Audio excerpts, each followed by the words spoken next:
this tutorial, we will be covering how to add and edit items in the Lighthouse portal. Enter your email address and password, then click Sign In.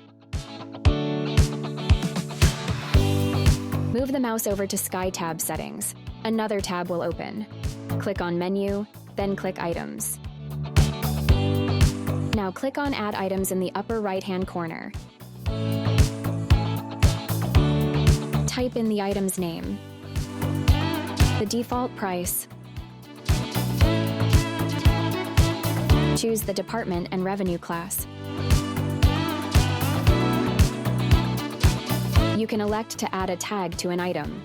Tags allow dissimilar items to be grouped on the POS screen.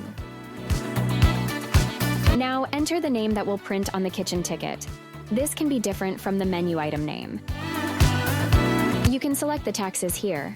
However, it's not required so long as the taxes are flagged in revenue classes. We will cover the other field in later videos. If this is the only item that you are creating, you may click Save. If, however, you are entering multiple items, click Save and Duplicate. This will copy most of the setting from the previous item to the new item. Simply change the information that differs from the previous item. Once you click Save, you will be returned to the item list.